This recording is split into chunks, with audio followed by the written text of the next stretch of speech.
get to full.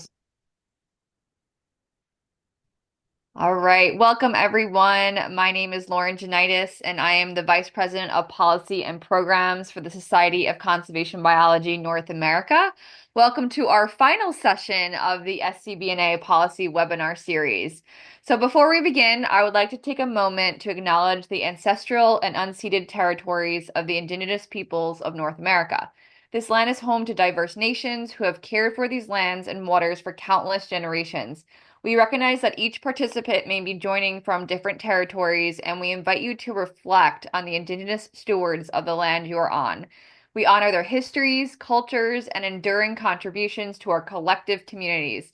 In this acknowledgement, we commit to learning from and supporting Indigenous sovereignty, environmental stewardship, and cultural preservation. Let this be a reminder of our shared responsibility to the land and to the people who have cared for it long before us. Okay, so apologies if this seems repetitive for those that have been attending our webinar series, but we often have new participants joining. So I just want to mention who we are at SCBNA. So our vision is to be a professional society dedicated to the conservation of biodiversity, the promotion of healthy ecosystems, and fostering meaningful human connections with nature. Our mission is really to create a platform that connects diverse students and professionals, facilitating the advancement and application of conservation knowledge, to welcome, support, and empower all voices in conservation, contributing to equitable solutions and inspiring wonder for the natural world. So as usual, we do encourage you to become a member today, especially if you would like to be part of the working group that we have mentioned several times. We'll speak about that more in a moment, but you could scan the QR code on your screen with your phone or visit www.scbnorthamerica.org to become a member. We also offer a new and free associate membership option for those who may be unable to purchase a paid membership at this time. Okay, so just getting the housekeeping out of the way before we dive in, webinars will be recorded and posted to the SCBNA YouTube page, which Bernie will post the link to that YouTube page in the chat. We do encourage you to subscribe to our YouTube because then you'll be notified when the recordings are posted.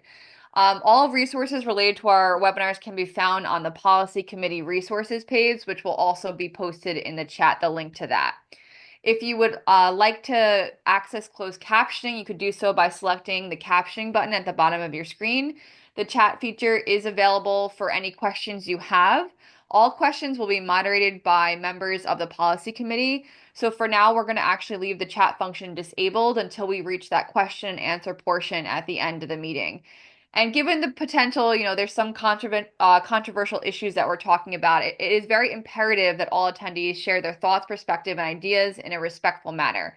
We do reserve the right to remove anybody from the meeting due to any disruptive behavior. So please be courteous and respectful of others, and remember, we are a community learning together. You could also stop or start your video by selecting the video button at the bottom of your screen, and you could use the reaction button to raise your hand if you have a question during the question and answer portion of our meeting. So, as you're aware, the Policy Committee is hosting a 5-part webinar series. This is the last part, and discussing contemporary issues of U.S. state wildlife agencies. So one of our key objectives is to establish a set of guiding principles that the Policy Committee can endorse or not regarding wildlife conservation and management policies, regulations, or actions carried out by state wildlife agencies. We do anticipate an increasing number of requests for SCBNA members to provide feedback on issues related to state wildlife agencies. We also expect a shift towards more state-led conservation efforts, making it more crucial to have a robust framework for responding to such requests. So to really facilitate the process, the policy committee is, forming a state wildlife conservation working group that I mentioned earlier. And this is open to SCB and SCBNA members only. So this group will not only help shape future iterations of our policy webinar series, but also serves as the foundation for how we approach and respond to member requests related to state wildlife conservation. We do envision the working group as a collaborative effort that might involve monthly or bi-monthly meetings with the policy committee members alongside some minimal offline contributions for those involved. So we will provide more details during the first meeting of the working group, which is expected to take place shortly after today's session. So if you are interested in becoming a part of the working group, please reach out to the policy committee at policy@scbnorthamerica.org. Just send us an email. If you are not yet a member of SCB or SCBNA but wish to get involved, we do encourage you to join. All right, so now leading into the fifth part and the last of our webinar series, Success Stories and Best Practices in State Wildlife Conservation. Let me introduce our speakers. So first we have John Cantor, who is a senior wildlife biologist at the National Wildlife Federation. With over 30 years of experience, John works to ensure that the NWF programs reflect the best available science and latest practices in wildlife biology and management. Prior to joining NWF in 2017, John worked for 25 years at New Hampshire's Fish and Game Department, where he developed the state's non-game and endangered wildlife sections, growing in from a one-person program to a team of 10 biologists. His talk is titled Introduction to State Wildlife Action Plans 101. Welcome, John. Happy to have you. Next, we have Jenny Dixon, who is the Director of Wildlife Division with the Connecticut Department of Energy and Environmental Protection. She's a certified wildlife biologist. Jenny has extensive experience in wildlife conservation, management, and communication, having served as a supervisor for the Wildlife Diversity and Outreach programs.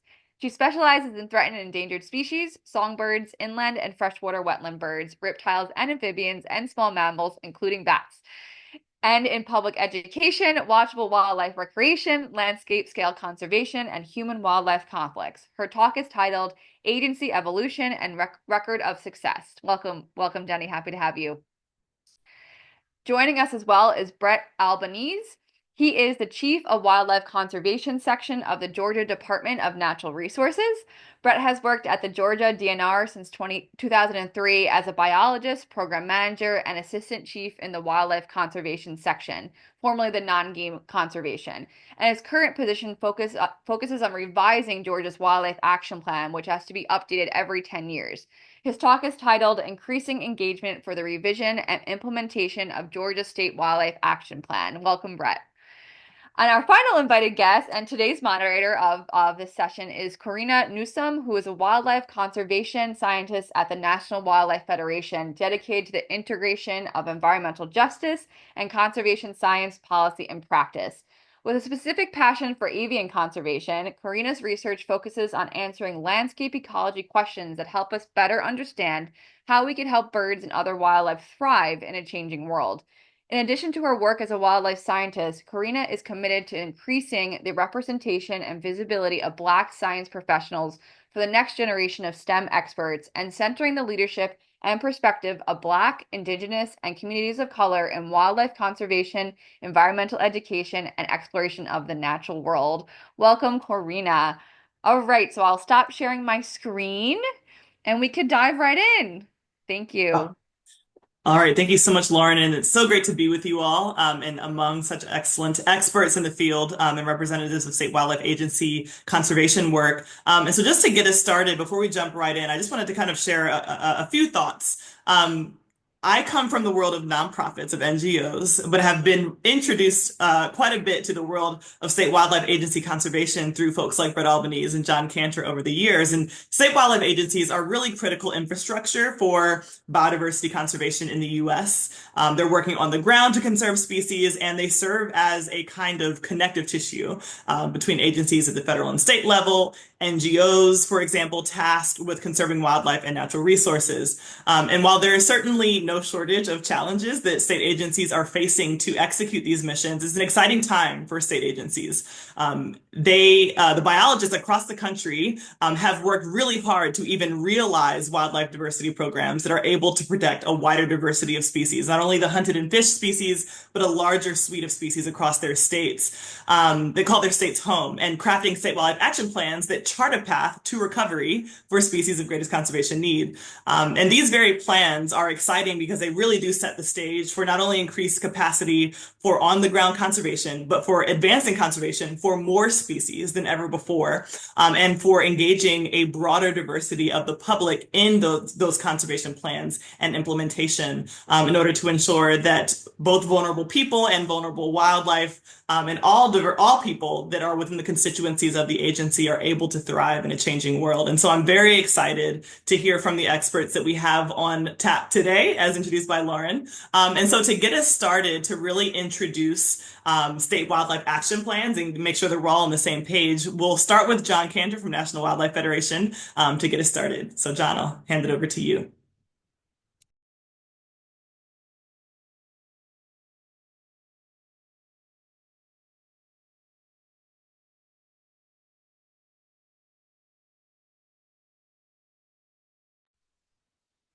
John, were you able to hear me? Yes, I am. Sorry, I'm Okay. clicking buttons here. Let me make sure this one comes up. Do you have my title slide? Yes, we do. Okay, great. Well, hello everybody. Yes, I'm John Cantor, the senior wildlife biologist. I consider myself a wildlife and conservation biologist, and I'm going to talk to you a little bit about kind of the origin of non-game programs, and why wildlife action plans have become so central to the work that state wildlife agencies do on state wildlife diversity. Um, as I looked at the composition and of the speakers and the presentations leading up to this one, and Brett and Naomi Edelson and Jenny and Karina and I were, talking about, like, there's a lot of retrospective or higher level look at policies that commissions and, at the director level. And I thought it'd be great to take a more of a look under the hood at the active programs that have been pushing state wildlife agencies towards the direction of where we all want them to be, and that is the really taking on the full responsibility for the conservation of animals and plants in our state. So I'm not usually in a suit, and I didn't think I would ever really kind of appear in a suit as part of my job. But back in the early 90s, my now colleague here at National Wildlife Federation, Naomi Edelson, who was at the Association of Fish and Wildlife Agencies, brought us together in St. Louis, Missouri. And the reason she brought all the new state non-game folks together there was so that we could see what it looked like if a state wildlife agency, a state conservation agency, had more than just hunting and fishing license dollars and in the excise taxes from Pittman Robertson and Dingell Johnson, which make up the majority of the funding. And so it's kind of this time to inspire. And at that time, we were also called as wildlife biologists to develop a better strategy towards convincing folks, especially our elected representatives, that we need more funding for the broad suite of plants and animals. And so over the years, since the early 90s, there have been many efforts to gain better state level funding for biodiversity conservation. And in 2000, there was some success with the state and tribal wildlife grants. The slide that you're looking at on the other side of the screen from the coffee mug is from about an hour and 10 minutes ago. I was over at a congressional briefing where once again we were meeting with members, with their staff, to talk about how important this small $70 million for the entire country for states, $5 million for all tribal nations in a competitive program, how important it is for this work to keep going, and how important it is for state wildlife agencies. And to put it into the perspective from the program that I ran in New Hampshire, you can see the 60% of the budget comes from state wildlife grants and our Section 6 monies that come through the U.S. Endangered Species Act were a really woefully inadequate $40,000 to work on federally listed species in the state. So state wildlife grants and their accompanying wildlife action plans have been instrumental to the development of these programs.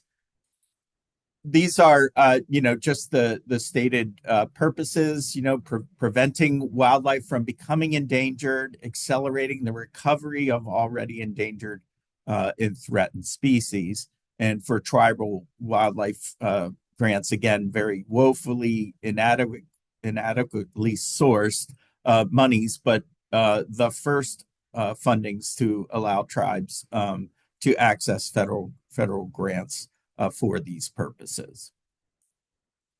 So we didn't just launch into getting state wildlife grants and doing state wildlife action plans. We actually put those monies to work right away and accelerating the pace of the recovery of endangered and threatened species at the state level. As I showed, the money we are receiving from the Fish and Wildlife Service through Section 6 was not adequate to really get much done, but some monitoring.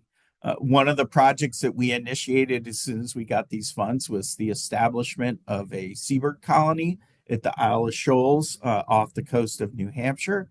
And this, initiated through a very small coastal grants program, but made possible to continue through state wildlife grants was this restoration effort. And there hadn't been any terns nesting since the 1950s on these offshore islands due to competition from gulls and predation from gulls. And since that was initiated back in the beginning of state wildlife grants, there are now over 3,000 pairs of common terns. It's the largest colony in the Gulf of Maine, and 100 pairs of roseate terns, which many of you know is a federally listed species. It also helped us initiate, this is just when New Hampshire lost its last wild-flying Karner blues, the Karner blue butterfly, which is a spotty distribution from Wisconsin through the Northeast states. And we were able to use these funds to bring the Karners back to New Hampshire. We collected eggs and propagated Karners in a converted barracks building on a New Hampshire Army Guard site. And we now have a thriving population of Karner blue butterflies. But the state, many of you are aware, state wildlife grants program requires, in order for states to access those funds, for the completion of a wildlife action plan. And there are these 8 basic elements to these action plans. What are the species that, what is the distribution and abundance of the species that the state has concern over? What are the locations and conditions of key habitats that support those species? What are the threats to them, be it disease, climate, or others? And actions. And they're very much that action part of Wildlife Action Plan has been a focus since the beginning. And there's a lot of accountability that is built into these plans, measuring the effect of the conservation actions. I thought when they first asked us to monitor that they wanted us to monitor wildlife and get back to them on how things were doing. But no, this was the time of key indicators of business practices, and they wanted to know how well these dollars were being spent. We are at the 10-year interval for the revision. So this will be the second revision of the wildlife action plans. And most states are in the final few months before they will submit these to the Fish and Wildlife Service. They require coordination, collaboration with other public entities, private landowners, tribes that occur within a state, and they require public participation. So that's the foundation of the wildlife action plans. They produce data, maps, and actions. Here's an example from the New Hampshire plan, which I led in the 2005 plan. And really, you can see some really specific get that endangered wildlife list updated. We got rid of a lot of peripheral species that were on it and put species that we had much more, responsibility for. It called for us to do work at a regional scale, and really became the beginning of the regional associations of fish and wildlife agencies working together with the Fish and Wildlife Service to scale up, not only for species but for habitat conservation. And some of the leading freshwater turtle conservation efforts in the Northeast came out of these multi-state partnerships, and have really created some successful, I will say landscape scale, but species-based conservation plans for some species that are at risk and up for federal listing, with real results. Conservation easements, wetlands protected, nesting areas developed so they're adjacent to wetlands important to the turtles so that they're not crossing roads when they're going for nesting. And one of the other examples is the New England cottontail, which is endemic to New York in the New England states. Very, very rapid range contraction over the last part of the 20th century, and really a success effort. Everything from zoos to agencies, federal and state, private landowners coming together to prevent the need to have to list this species. This is the day when the Secretary of Interior and our Senator Jeanne Shaheen came out with our biologists and our director to release cottontails into restored habitats, and preventing their need to list them. So the states also have spatially explicit information in these plans about key habitats. Where are the highest ranking habitats in the region? Where are they in the state? And the delivery of these maps to folks, conservation commissions, planning boards that can use them. They require public engagement, as I said, and we know that the plans and these actions have accelerated recovery, but the biodiversity crisis is real. Over a third of species at increased risk of extinction, based on the reports coming out of NatureServe. 12,000 of the states listed species of greatest conservation need, and greater than 1,600 federally listed species. Through these planning efforts, there's also been regional roll-ups of species of greatest conservation need, and these have started to guide more regional scale conservation. This is coming out of the Midwest, and these are the highest priority species. Perhaps a sand filtering mayfly is not something that we're going to fundraise over, but it can show you just how much attention is being paid to all taxa, all known taxa in developing priorities. So I know in the past, in this series, we've talked about the Recovering America's Wildlife Act, which would be the actual scaling up of the investment needed to fulfill these plans. And I want to close by saying that National Wildlife Federation has always played a role in working and partnering with the states and other agencies. We developed the Climate Smart Conservation. My predecessor, my former chief here at National Wildlife Federation, Bruce Stein, put a lot of information together that was allowed states to do more climate-informed planning. And I think I see in the future for the role that our organization is going to play in looking at the work of Dr. Chris Schell and his lab, where we're looking at more the interface of urban areas, urban ecology, in justice center conservation.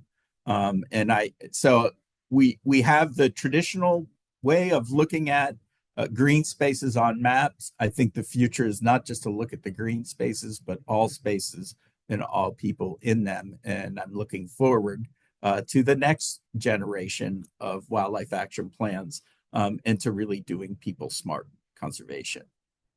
Karina's grinning because that's her son Malcolm with this stuffed elephant. Not a recent picture of my daughter, who's now with the binoculars there. She's now 25 almost. So yeah, so that's thank you very much for listening to this presentation. I look forward to talking more in the discussion area. Thank you so much, John. And that's such a pleasant to see little Malcolm there. That elephant was gifted by John to Malcolm, and he still loves it to this day. John, that was excellent. Thank you so much. He can't just be into birds, Karina. He's got to right. As much as I would like that. But John really, in his presentation, articulated what's been made possible by even a small investment, both in resources, in finances, and in collaboration at the landscape scale. And it just makes you wonder, imagine what state agencies would be able to do if the entirety of their plans were funded and they had all of the resources they need. You all have been very efficient with the resources you've been given thus far. So John, thank you for how much you've articulated that. And next we will pass it to Jenny Dixon to kind of share a bit more about how agencies have evolved and the records of success when it comes to state wildlife agency conservation. So Jenny, I'll pass it to you. Thank you, Karina. Let me just get everything up and going here. Actually, I might be able to do it from here. There we go. Everybody seeing that okay? Seeing nodding heads, that's a good thing. Great. I think John certainly set the stage for me very well, and I appreciate that. So you're going to hear a lot of common themes here, but I thought it would be worth taking a step back and sort of looking at the evolution of state fish and wildlife agencies and how they've had conservation successes through time, because I think that really does help set the stage for why we're well positioned to continue that success into the future. And why is it not advancing? Okay. Hold please, technological difficulties. Let's try this again. See, we test it and it works, and then it doesn't work. So we'll start again.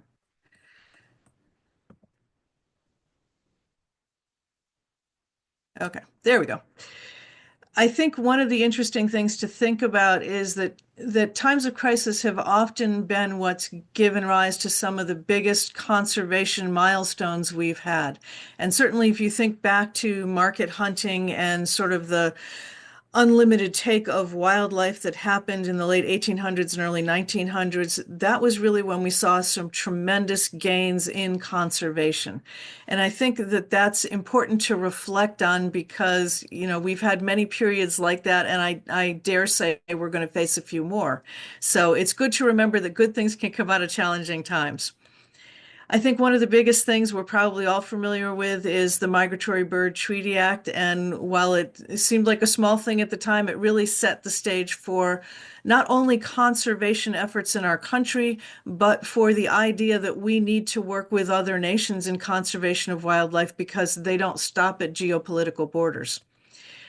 I think, you know, we mentioned a little bit the idea of the North American model of conservation. I think it's probably good to just reflect on some of our shared understandings of what that are.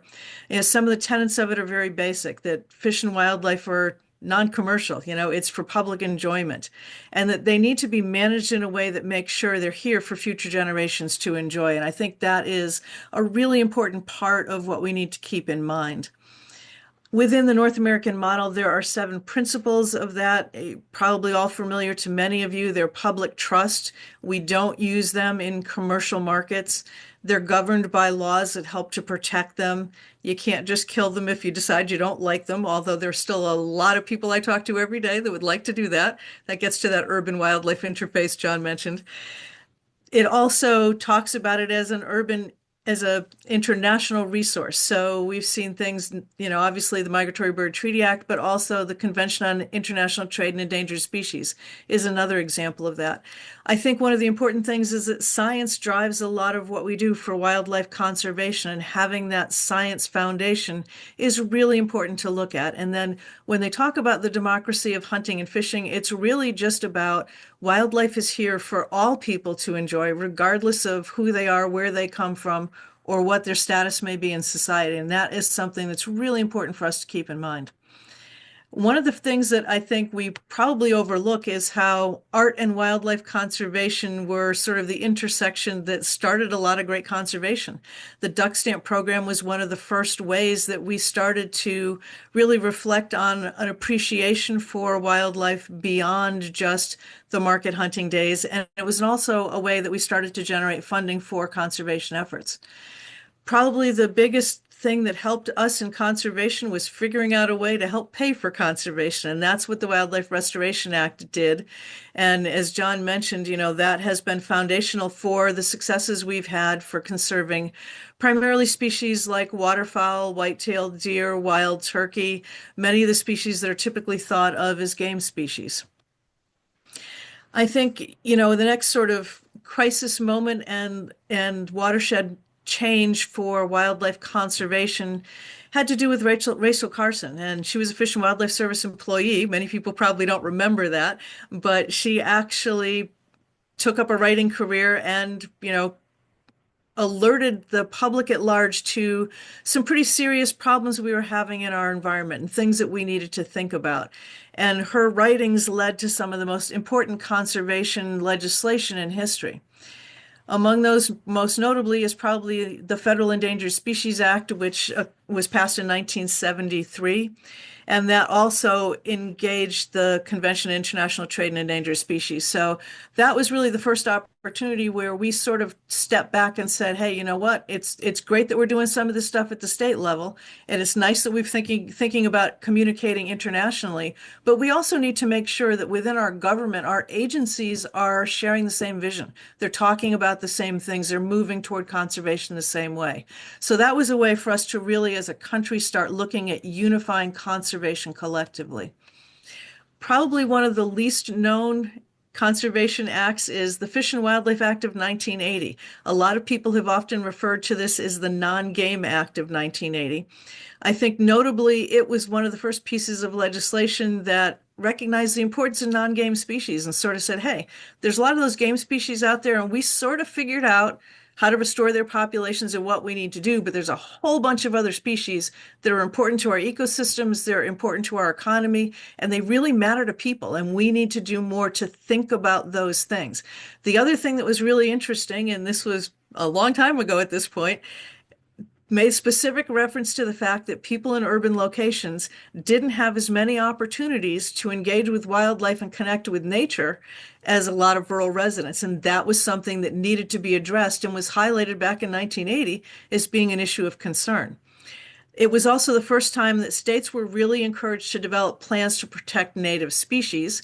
And that had a lot to do with many states in our country forming what was then called non-game programs, which evolved into the wildlife diversity programs that we know today.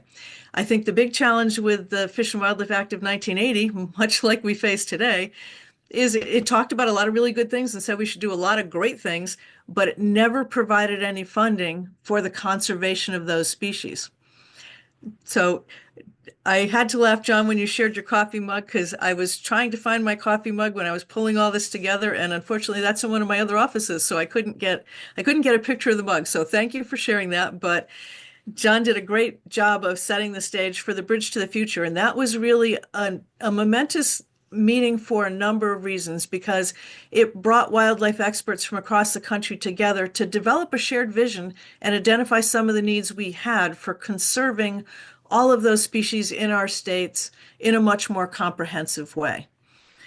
That sort of began our quest for resources. And I think, John touched on some of these. Conservation and Reinvestment Act was something that sort of evolved from that Bridge to the Future conference and led a lot of our funding charges through the 1990s. It was introduced in Congress in 1999, but didn't really go anywhere. And out of that came the Wildlife Conservation and Restoration Program, which was passed in 1991 or 2001, I'm sorry, and really was the foundation for state and tribal wildlife grants. So I would say that the nice thing about the Wildlife Conservation and Restoration Program is that actually developed a funding mechanism that allowed money to be transferred from the federal government to states to use. And that model still exists. It's available for us to put funding into now. So a lot of the hurdles for getting money from the federal government to the states are removed by that act from 2001. So hopefully if we can figure out a way to pay for it, we'll actually have a place to put it. And then, as John mentioned, state and tribal wildlife grants have been helping us since then. John did a great job of teeing up the benefits of state wildlife action plans, because that's really been what's created a foundation for success for state agencies. That's allowed us to create a blueprint across the countries and within our federal territories for how we conserve wildlife and what are the most important things we need to start thinking about that. And wildlife action plans at this point take almost every form under the sun. Some of them are still hardcover plans. Some states are moving, and you're going to see this, I think, a lot more with the current iteration of wildlife plans, to digital wildlife action plans to allow people to engage in much more efficient and immediate ways with conservation in their states. Investing in proactive conservation is a key to that success. And I think we're fortunate in that we can look at state and tribal wildlife grants and the success that they've had in making conservation happen, both for the first 10 years of the plans and then for when we recently celebrated 20 years of conservation success. So I think building on the foundations of what we learned from managing game species for many decades evolved into having the resources, the experience, the knowledge to then translate that to managing for all other wildlife in their habitats. Highlighting some of those conservation success stories is an important part of that. It's interesting that in addition to a lot of the successes every state has had, and John talked about a lot of the successes New Hampshire's had, but a lot of that has also evolved into regional successes, things that different regions of the country have done to try and promote that cross-boundary conservation for wildlife. And I think that's an important part of it. Building on that is also the importance of having the tribal successes highlighted as well. I think in order for us to continue to succeed at conservation, we're going to have to make sure that we can adapt and evolve. We have to think about ways that our society has changed and the different perspectives we have on conservation now than we did even 20 years ago. Wildlife viewing, very important part of conservation now, one of the fastest growing segments of wildlife-based recreation. I think the other thing we have to think about is landscape scale conservation. Wildlife does not stop at state or international borders. We know that, and we have to stop looking at it through a much narrower lens. Certainly, many states and many regions now are working on landscape scale initiatives within their Fish and Wildlife Agency Association regions to try and start to address that and think more collaboratively about conservation. Habitats are an important part of that, and I think an increased focus on including plants and habitats in our wildlife action plans is going to make that conservation success on the ground even more possible. I think the one thing we cannot underscore is the need for us to engage with our conservation partners, with our volunteers, with other organizations and other entities. States know how to do this, and we've done a great job, but we can't do it alone. We need the public to help us in our conservation efforts if we want to be successful over the long term. I think another key to success goes back to that Fish and Wildlife Act of 1980. And if you take a look at an excerpt from the Federal Register text, one of the things that it says is these traditional financing mechanisms are neither adequate nor fully appropriate to meet the conservation needs of non-game fish and wildlife. So back in 1980, we knew it wasn't enough. We knew we needed more money. We knew a biodiversity crisis was coming. And, here we are still with inadequate resources to meet the full scope and scale of what the problem is. So just sort of leaving you with another final thought, I think Recovering America's Wildlife Act may be the next conservation milestone, whether it takes that form, whether it takes a different approach. What we need to make sure that we do is match the resources with the agencies who've got a proven record of conservation success with their many conservation partners so that we can put conservation action on the ground into the future and have successes. A couple of the success stories that I can relate just from my time in my agency is, when I started, we had maybe a dozen osprey nests along our coastline. Today we've got over 800, and if we didn't have a volunteer corps that helped us monitor those nests, we wouldn't be able to keep track of them all. So that is a huge success. When I started working for the Fish and Wildlife Agency, we didn't have nesting bald eagles in our state. It took until 1998 for the first nesting pair to reestablish. Today we have nearly 100 pairs of bald eagles, so huge conservation success story. When I first joined our non-game program in the state, we had bluebirds nesting in only 3 towns out of 169. Today we have bluebirds nesting in all 169 towns. So we've had conservation successes. We need to keep those conservation successes in mind, and we need to make sure that we talk with one another, engage with one another, and think about the changing values that our societies and our communities have so that we can continue to advance conservation. Karina, I will turn it back over to you. Well, thank you so much, Jenny. What an incredible, again, reminder of how the successes that state agencies have had, again, despite not having the resources they've truly needed, can really help us advocate for getting the full spectrum of support that state agencies need and deserve. And that the fact that we had conservation successes in response to really grave challenges gives me a lot of hope for the future and makes me excited about state agency work. And so finally, I'm going to pass it to Brett Albanese, who's from the same state I'm from, Georgia, to talk about the State Wildlife Action Plan revision and implementation process that's happening here in Georgia and increasing engagement in that public process. So Brett, I'm going to pass it over to you.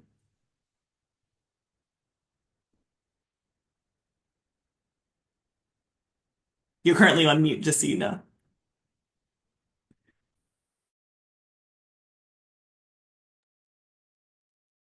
Hi, thank you. Can you hear me? Yes. And see me?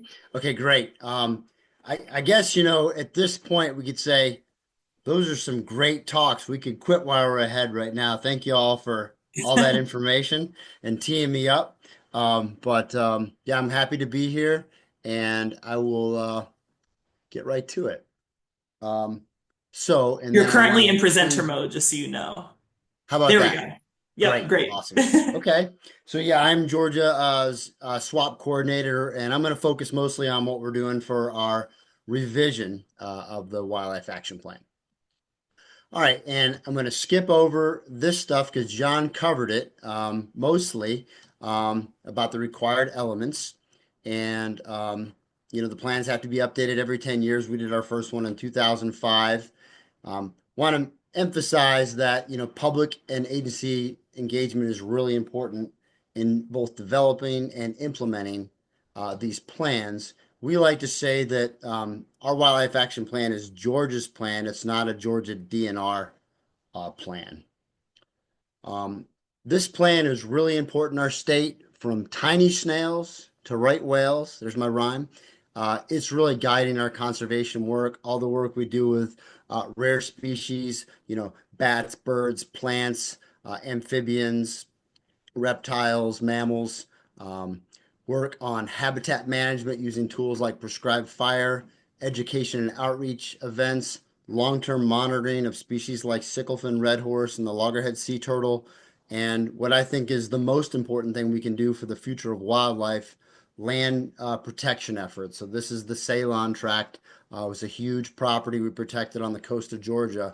And when we write these grants, we emphasize protection of species of greatest conservation need in their habitats. So it's really moving the needle for us in Georgia. For the 2025 revision, we have assessed the conservation status of over 1,400 native species using NatureServe's ranking methodology and expert input. We have prioritized species into these different categories based on their conservation status within the state and also the global significance of Georgia's population. So species in this highest conservation concern category. Can you see my mouse pointer, Karina? Okay. These are the ones that are going to get the most attention during the next 10 years. But these other categories are really important for long-term proactive conservation. We want to keep species from rising to the level of endangerment where they need, protection under the ESA, for example.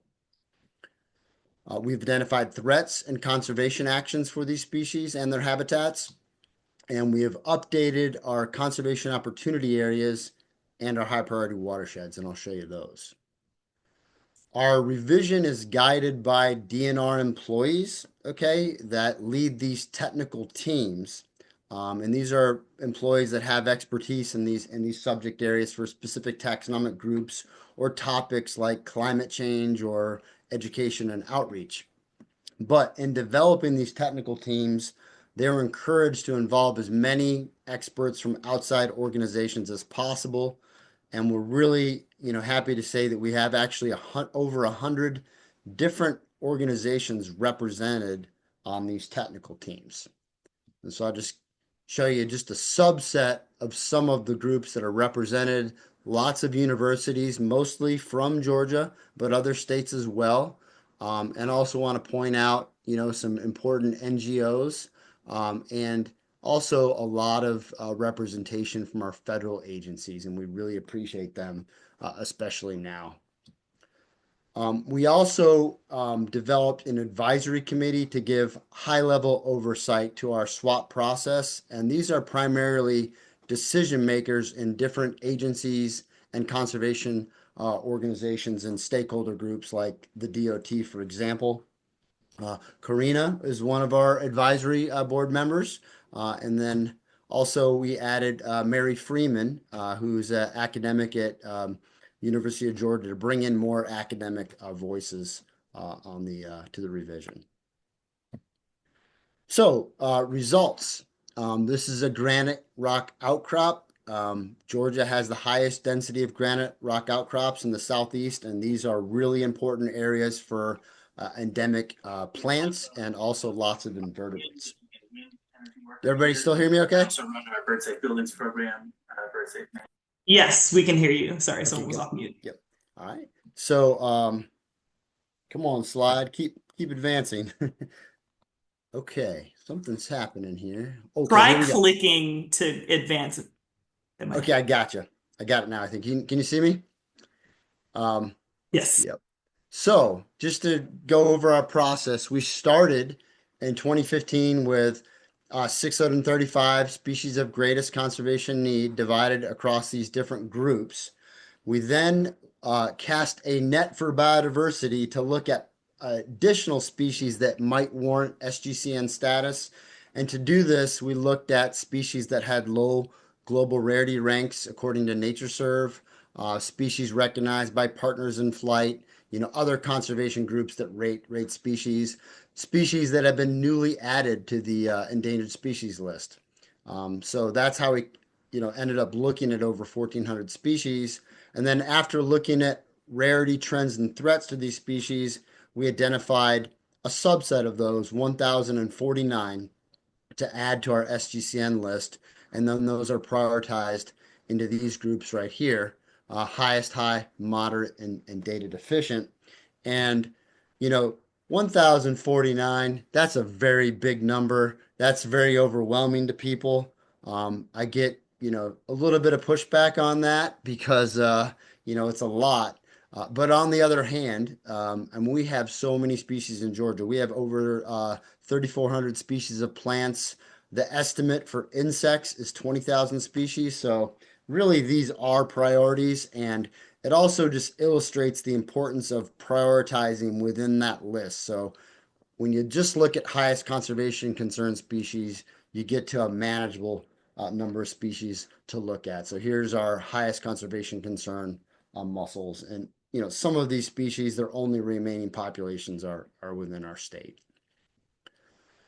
We identified threats to each species using the Conservation Measures Partnership Threat Classification framework. These are the general threats. And what you see here, for example, is that 608 species are threatened by natural system modifications. And that's things like fire suppression, dams that block movement of aquatic species throughout their life history, wetland draining, and things like that. But we also see that these other, threats are really important, like pollution that's primarily non-point source pollution impacting aquatic species. We have a lot of development in Georgia. Climate change is already starting to impact some of our coastal species and invasive species. Those are the top 5. We identified over 3,500 single species conservation actions. It's about 3 to 4 for each species of greatest conservation need. These were identified by the technical teams, and an example of one is restoring passage upstream of barriers that block movement for species like robust red horse. So we've got a really key barrier within the range of this species that has awesome habitat upstream that they just can't get to now. But again, just want to say, like, 3,500 single species conservation actions, that is a little ridiculous, right? Like, we're never going to get there one species at a time.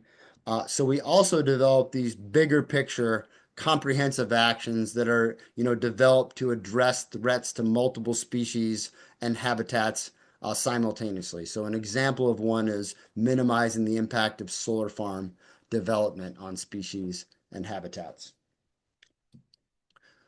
We have updated our high priority watershed data set for 2025. And the purpose of this is to prioritize areas for watershed level conservation efforts to protect freshwater and marine species of greatest conservation need. And we also, in coordination with this is a data-driven process, but we also had an online meeting with river keepers, agencies, and conservation organizations to try to identify, conservation actions to implement in these watersheds. This data is now available through a priority watershed viewer. And so for any watershed in the state of Georgia, you can click on one of these watersheds. And when you do that, this is, by the way, this is, if you've heard of Amicaloa Falls State Park, this is where the Appalachian Trail begins or ends. Anyway, so this is a very high priority watershed for us. If you click on this, you get a list of the species that occur within the watershed. You get the percentage of conservation land that is in permanent conservation, percentage of the watershed that's in permanent conservation, percent in habitat cores. That is a Esri product that basically reflects the amount of land that is covered in undisturbed land cover classes that are large patches more than 100 acres in size and more than 200 meters wide. So it's basically, intact habitat cores. You also get how much of the watershed is currently developed and how much is expected to be developed in 2050. And this is based on a model from NC State called the Futures model. You get a total priority score, which is based on the number of SGCN present, weighted by that priority tier that I mentioned before. So the highest conservation concern species are weighted the most. And I said you get a list of species as well, list of SGCN species that are known from the watershed. And here's some examples of those that are known from there. So the next thing is our conservation opportunity areas, and that is kind of SWAP speak right there. That's what it's a best practice that state agencies call these areas conservation opportunity areas. So they don't scare people. These are not areas that we're not trying to buy all these lands, for example. We'd love to, but the reality is that wouldn't be politically feasible, and we don't have the money anyway. So these are areas where we want to emphasize voluntary conservation efforts. And just to explain, what they are, these are hubs, okay, which are areas with large patches of intact habitat. And then we also have corridors, and the corridors connect all the hubs together. So these are corridors for dispersal or range shifting. So that's our hubs and corridors approach, which makes up our conservation opportunity areas. And if you click on any one of these areas, you get the same information that I presented for the watershed. So that's a useful tool. We're really excited about it. Yeah. Oh, and just as a extra little piece of information, we do have a land protection program in Georgia now called the Georgia Outdoor Stewardship Program, and it does give priority points for areas that address our wildlife action plan priorities. So this will really help inform those projects. All right, one of the things we want to do better, John talked about, we're not just monitoring all the species, but we're trying to monitor the effectiveness and implementation of our swaps. And we have not done a great job of that in the past. We have developed this new tool called the Conservation Action Tracker. And the way it works is on the left, you have these comprehensive kind of big picture conservation actions. There's about 125 of those. You can search those. And when you do, you can say, all right, in this particular case, I typed in the word connectivity and I came up with some aquatic connectivity projects. You can then click on one of the projects. Oops, that's not what I meant to do. And when you do, you get more information about it, potential partners, potential funding sources, even some potential projects that would help address this action. And then in the future, we will have projects loaded in here, and projects are projects that are completed in support of a specific conservation action. And so you can say, all right, well, here's this is addressing, surveys, which is one of our big picture actions to do more surveys for all SGCN. And you'll get a list of projects that are related to that. And then you click on one of these and you get more information about the project. You might even be able to download a report. And this is not just for Georgia DNR projects. This is for anybody doing work in the state that helps us, meet our SWAP goals. Another thing we're trying to do a little bit differently now is to try to provide the information. Jenny talked about digital swaps. We're trying to provide the information in a more engaging way. Our past swaps are really well done, but they're huge PDF documents and actually multiple PDF documents. And so now we have these story maps where we basically put the results of our swap in there. We'll have a statewide story map. We have story maps for different ecoregions that emphasize terrestrial species, and we also have story maps for different basins that emphasize aquatic species.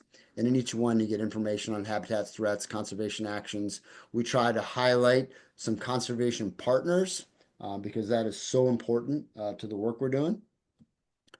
Here's some examples of some of the partnerships. This is actually, we put this together for a fact sheet that we sent with a partner who was at the fly-in that John was in advocating for state wildlife grants. But our partners are really important, and I think they're going to become more important depending on what future federal funding looks like. We have to work together to not duplicate efforts, but also share resources. And when we work together, we can do great things. Like our burn team is burning a lot more acreage now as a team than they were burning in the early 2000s.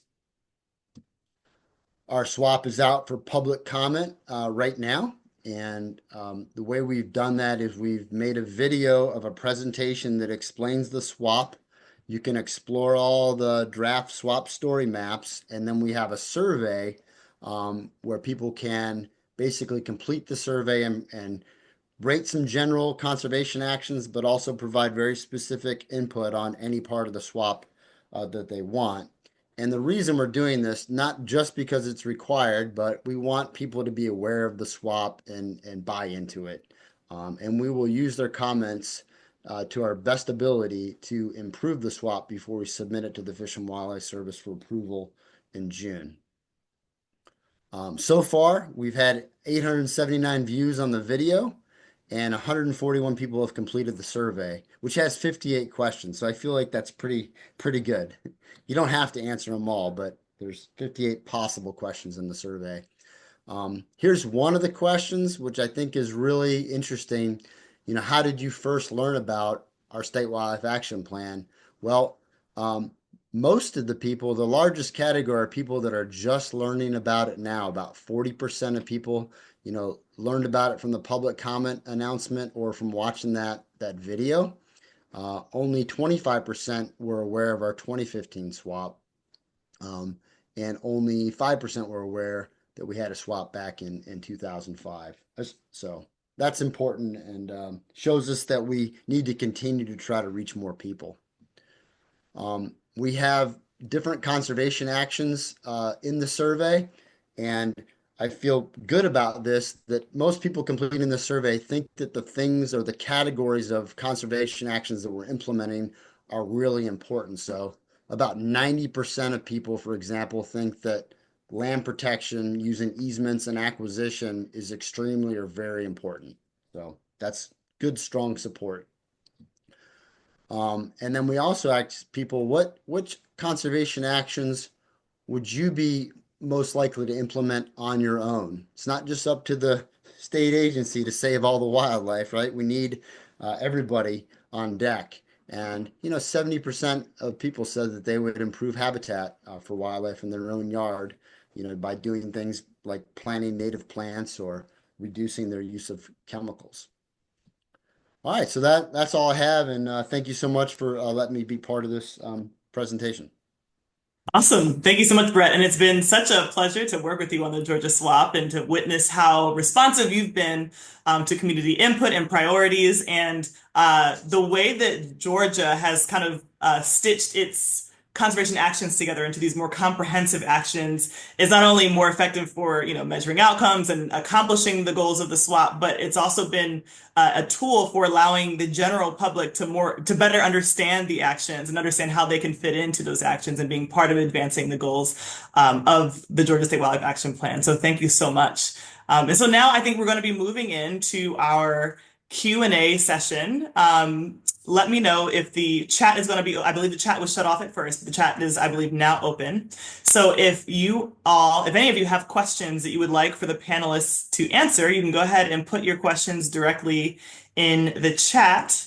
But while we are waiting for folks to share their questions, since the panelists have heard, all the state agency panelists have heard each other's presentations, please feel free to offer any reflections that you have based on what you've heard, covering kind of the past, present, and potential future of advocacy for state wildlife agency funding when it comes to state wildlife action plans and implementation. I will open the floor to you all to share any sort of closing thoughts in response to you all's presentations while we wait for folks to submit their questions. I guess I'll go first, Karina. One of the things that struck me was there were a few common themes. Certainly the importance of using wildlife action plans as a foundational element for the implementation of conservation, I think, was something that we all touched on. I think the need to engage partners so that you can be successful at conservation was also key.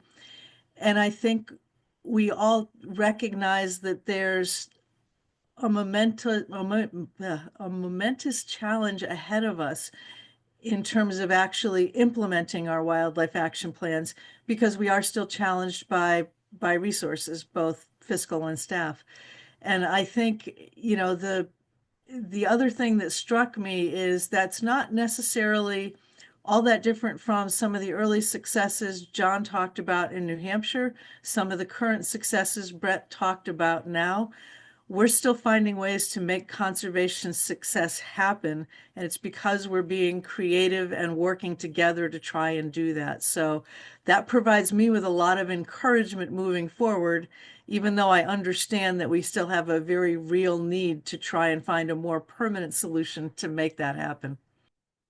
Yeah, and one of the things that I think about immediately, and this relates more to the kind of engagement of the public and public buy-in around conservation, is people, it turns out that people, the general public, even in urban areas, their priorities are maybe surprisingly to some really aligned with the goals of a lot of agencies. I don't think it's very difficult to get buy-in from the public when the public is aware of what's going on. And so there is just such an opportunity to really mobilize so many more people in support of the agencies and participation in the conservation actions and success. And so just very excited to see where it goes. John, I see you're off mute.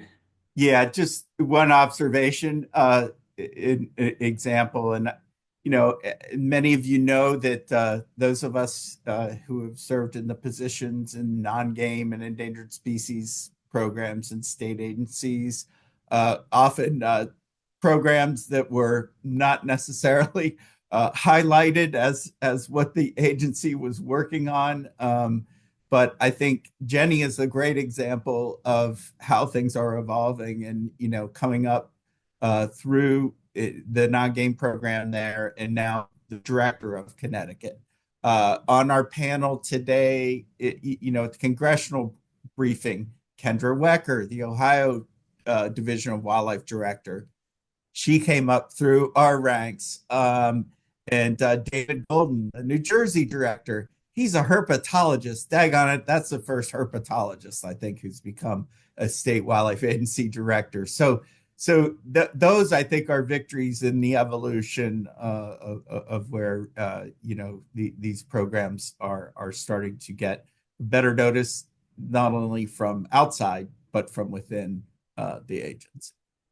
Awesome. And it does look like we have some questions in the chat, but Brett, if you had anything you wanted to add, please do. Yeah, well, just I appreciate what John and Jenny just said. I was reflecting on our history, watching Jenny's talking about how the Fish and Wildlife Coordination Act got things kind of started in a small way. And when I started at Georgia DNR, not that long ago, 20 something years ago, we were in these tiny trailers. We were the redheaded stepchild, apologies to redheads on the call, but of the agency, so to speak. And now we have 60 full-time employees, and we have a full section alongside the fisheries people and the game management people. So there really has been an evolution. I was at a talk this morning where DOT got up, and our Department of Transportation. Like when I started at DOT, at Georgia DNR, DOT, like, we didn't interact with them. We just thought they were the people that destroyed, wildlife habitat and and had all the money. And now they've become a partner with us. They are finding ways to provide funding to do lots of mitigation projects to protect wildlife habitat. So things have really matured, I think, at the state level in the last 20 years in a good way. But still, of course, many challenges ahead. Brett, thank you so much. And what a great example of maybe what it may have seemed like an unlikely partnership at the beginning, but has turned out to be so fruitful for advancing conservation in Georgia. So our first question from Greg says, one concern related to SWAP/diversity programs is that their influence and capacity is declining relative to the overall threats. No matter that our science around declines and status and threats are better, how do we make states more responsive and advocates for biodiversity conservation? I won't direct that at any one person, but I will leave the floor open. And John, you just got off the hill advocating, so I don't know if you have any immediate thoughts based on your experience, but yeah, that I think, well, since I'm talking to fellow conservation professionals, don't underestimate your ability to make a difference, to walk in to your state legislature's office, write an email, but actually walk into those offices, talk to those people. They're your representatives. We got to work at the state level now. We see the crisis that we face as a country at the national level. So there are places to make wins there. And still to keep a vision forward about something like Recovering America's Wildlife Act happening, because it came so close to happening. And I would say, the 1.4 billion that would come through Recovering America's Wildlife Act, people are like, that's a lot of money. It's like, well, that's just, I think, the engine to drive conservation and bigger partnerships like Brett was talking about, DOT. What is one dam removal project, cost, or culvert replacement? The real things that we need to do for restoration, they far outweigh even that size of dollars. So don't be afraid to ask for what we need.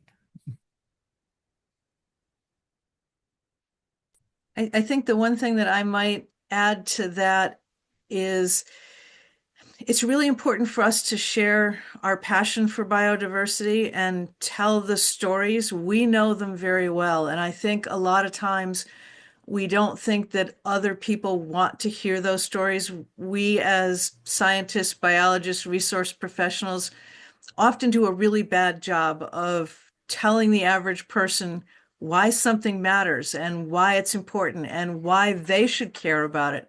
And I think we have to be more engaged about telling those stories in our own words, sharing what we've seen and getting people excited and engaged. I can remember one instance where I sort of thought, wow, I guess we've really made the needle move a little bit on public awareness. And that had to do with bats, certainly one of the most misunderstood species, biodiversity crisis, if there ever was one right now.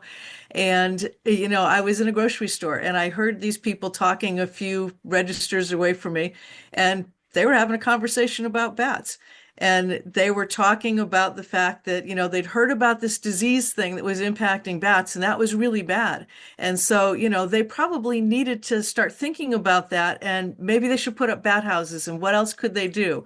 And they had this conversation for like 5 minutes about bats. And I can tell you, before White Nose, that wouldn't have happened. People wouldn't have had that conversation. But because we took the time to tell the story and say, these little animals are really important and they do a whole bunch of things. They're not just scary things from horror movies, and you have to start thinking about them. People listened. People started taking action. So don't ever underestimate the power we have to tell the story and explain why it's important. Powerful, excellent, both John and Jenny. Brett, any thoughts?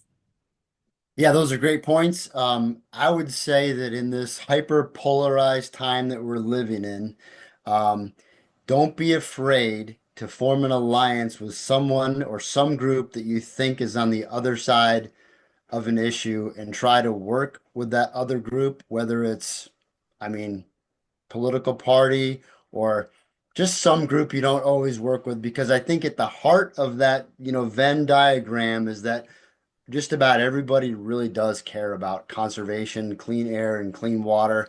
And we can't continue to make progress on conservation as two countries, right? So I just say, try to reach out. I've seen it. I was born with a chip on my shoulder when I got out of graduate school, and saw authority figures and governors and these sorts of people.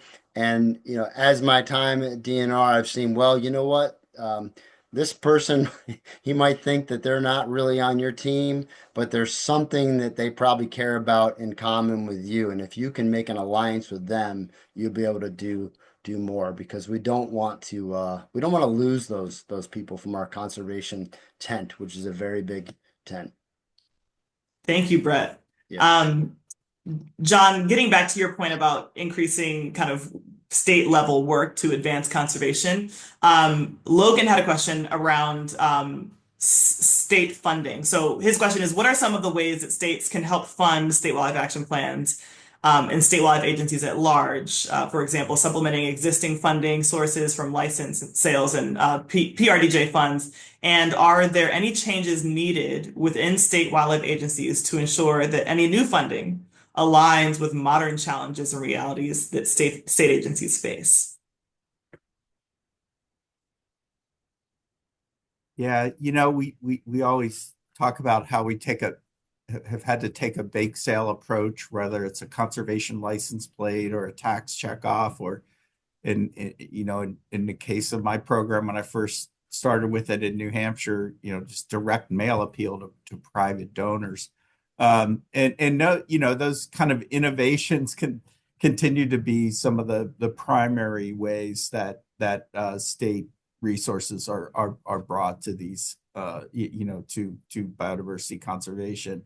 And it really is, Washington. I saw my colleague, I think Wendy Connolly was on from Washington, who's doing their wildlife action plan. They just had $13 million in general fund money come in, for doing work on biodiversity conservation, for doing their SWAP revision and getting going on its implementation. So general fund monies are always there, and when you make the case for them, that can be a level of support.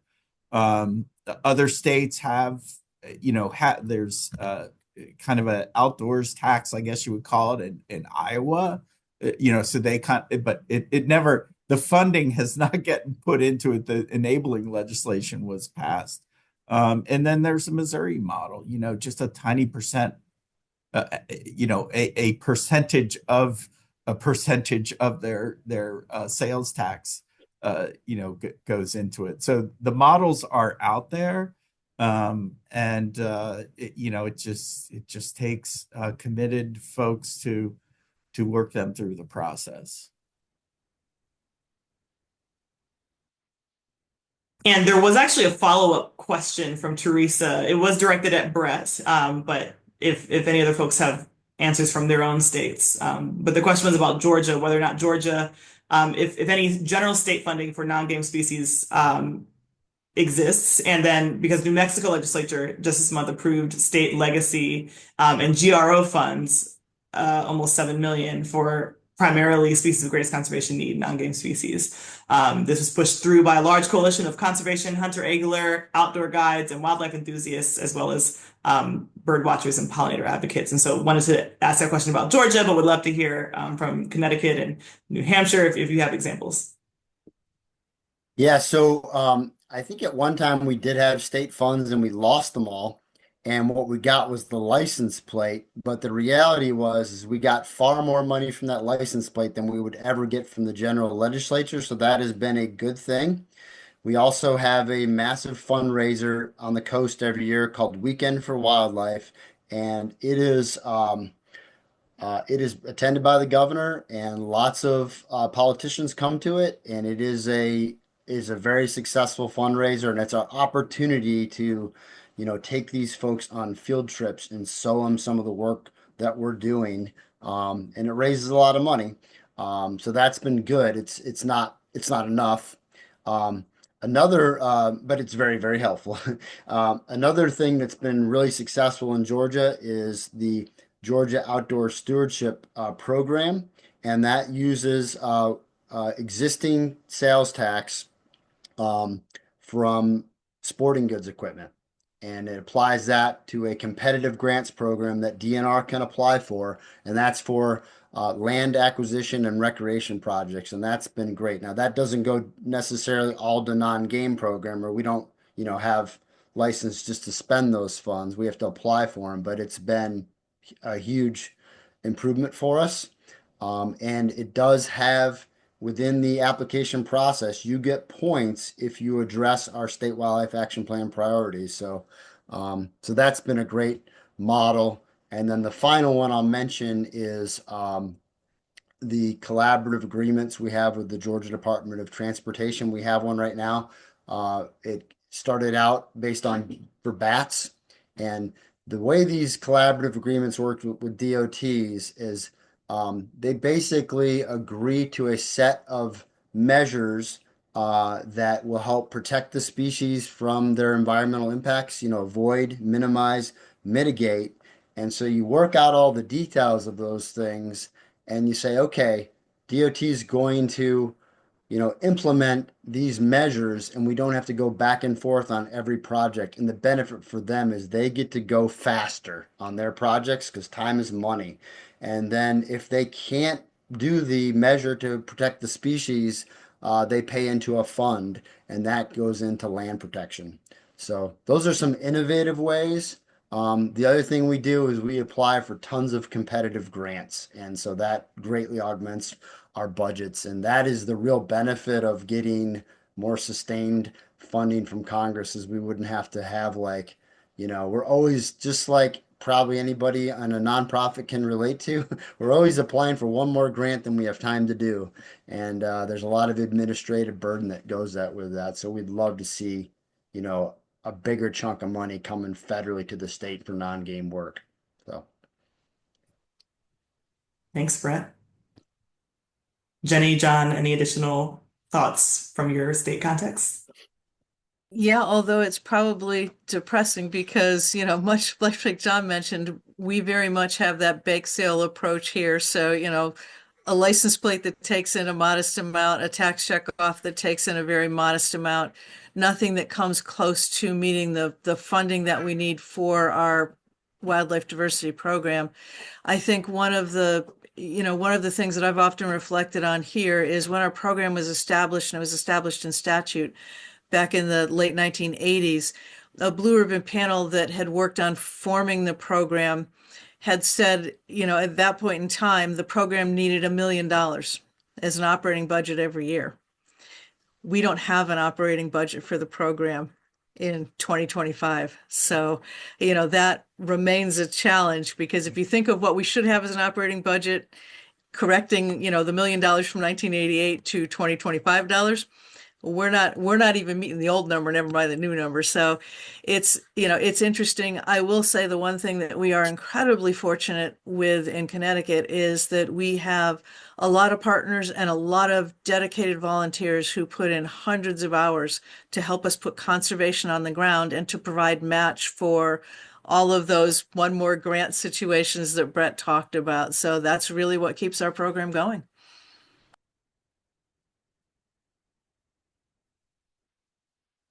John, did you have thoughts?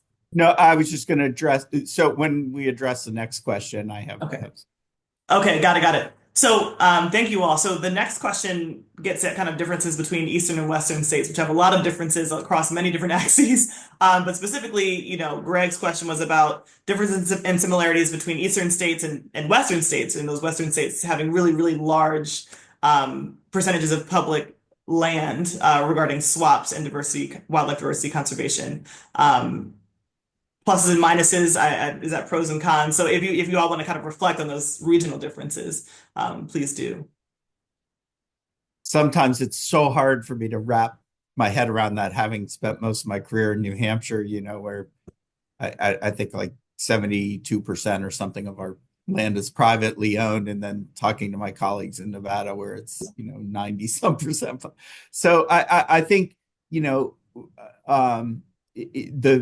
success of the Western states is often built on them having really good partnerships and relationships with Forest Service and BLM and Fish and Wildlife Service and in others. So it's just the building of the I guess the infrastructure, as far as at least having public spaces to be implementing on, is much freer than it is in states that have a lot of private land. But then the challenges, of course, are the heavy use and interests of BLM lands and other public lands. So there are different approaches, different models. I think that is maybe one of the benefits, or is the benefit of, although we need to do more cross-boundary work and collaboration and landscape level planning, that the doing it, and again, these are not state wildlife agencies plans, but doing them at within the bounds of the state can give everybody a way of providing and building something from the bottom up. Thank you, John. Brett? I've spent my entire career in the East, so I don't know how if I can reflect on that too much. I can just say for what What I know is that we do have a very good relationship with our federal partners, particularly Fish and Wildlife Service. I mean, one of the advantages of all non-game programs being, kind of started pretty small is that we all know each other really well and we're often all in the same room together. So we have a lot of good collaboration there. And that could be harder in a much larger state, with a lot more agencies and jurisdictions involved, but I don't really want to say much about it because I've never worked out west.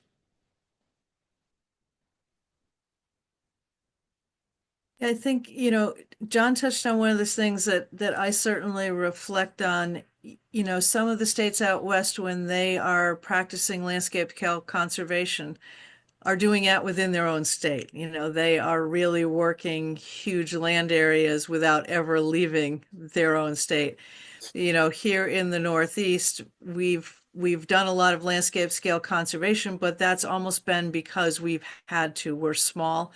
It's creating economies of scale. So same concepts probably for implementations of wildlife action plans. It's just how you do it is a little bit different where you are geography wise. I think in terms of land ownership base, it goes a little bit to what both John and Brett talked about. Some of it is building those partnerships and building those relationships. And I think it gets down to something that Brett talked about when he was talking about Georgia's Wildlife Action Plan. They view it as a plan for the state of Georgia and not a plan for the agency. And that's something that we've really tried to stress as well, is it's a plan for all the residents of our state. It's not just something the agency does. It's just not something an NGO partner does. Everybody has a role to play in the implementation of that. And I think the more we can effectively communicate that, the more that serves as, foundational, whether you're in a small state, a big state, on the east, on the west, in the middle of the country. It's that common vision. It's that everyone seeing themselves in the wildlife action plans and knowing that they have a role in conservation. Thank you so much. There are a couple, we've only got time for one more question, and there are a few more in the chat. So if you all want to answer it via text in the chat, our panelists, Claire and Greg's question, I do want to jump to Renee's because it gets to other, the other plans that tend to exist in states. So Renee asked if there are any plans to coordinate or cross-pollinate the updated state wildlife action plans. And I guess this is for Georgia in particular, but I would love to hear this from other states as well, with the Department of Transportation's development of the statewide best practices and decision-making tool for wildlife crossing and safety considerations. And if you all could answer a question kind of more broadly around like, how does the SWAP plan coordinate with other plans of the agencies in your state to ensure and advance the conservation priorities that exist?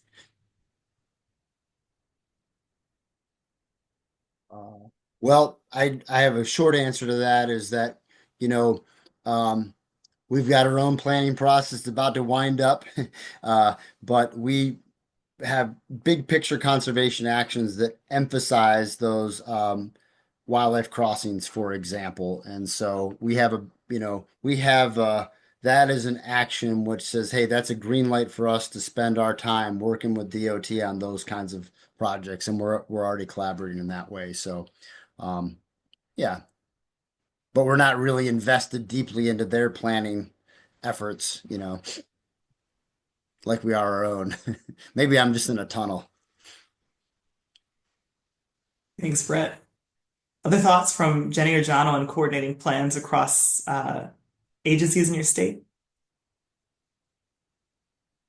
Yeah, it's just, I mean, they're at the table, through the whole thing. We have a separate, as far as connectivity goes, we pulled out a separate piece that was worked with on the DOT, with DOT staff, Department of Transportation staff, on that stuff. I heard from Vermont and New Jersey today, same thing.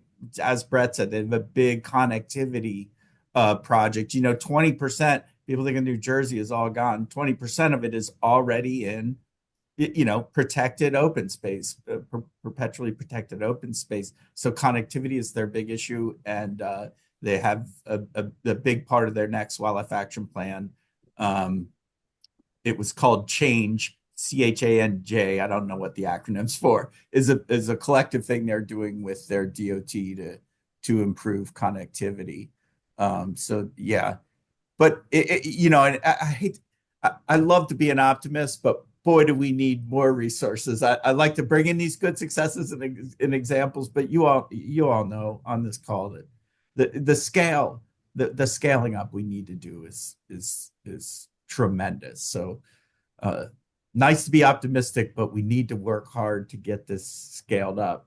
I did want to address something about somebody asked about Pittman Robertson funds, the excise tax on guns and ammunition not going, that's a lot of that now does not come from hunting. It's self-protection or whatever, gun sales and target shooting and that there is a lot of that. It's kind of a misconception. Like a lot of the bald eagle and peregrine falcon, the early endangered species work was funded with a lot of the early, bird and mammal research was funded and programs have been funded through Pittman Robertson over the years. So, but it's restricted to birds and mammals. So that, that maybe that change at the federal level would be important. But the other thing is there's, especially in the East, a lot of those dollars have gone to land protection now because everybody realizes, if there isn't open public spaces for people to hike or hunt or fish or whatever, they're not, so I do want to point out that a lot of those PR funds have gone now to land protection efforts, not just game species management. Great.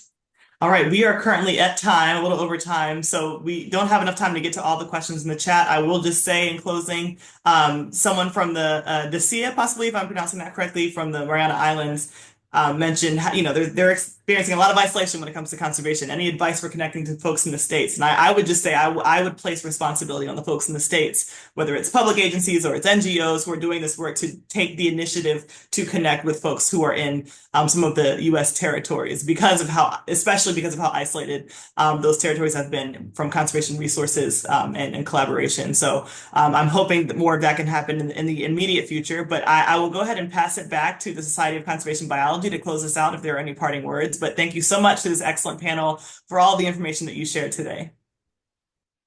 I was just going to say the same thing. Thank you all so much for taking the time to present during today's session. Thank you, Karina, for moderating. That was amazing. Thank you, John, Jenny, Brett, for your presentations. I guess my only closing thought is that the Society for Conservation Biology, specifically our North America region, is always looking for new members. And that's a great way to connect folks from a diverse set of backgrounds and geographic locations. So I also recommend, again, to anyone who's not already a member to become one. And to remind everyone that this presentation will be posted online for everyone to view in the future. And we hope that some of you will consider joining our working group and that you will also consider joining our future sessions. So thanks again, everyone. Really enjoyed that. Thank you very much. Thank you. Thank you.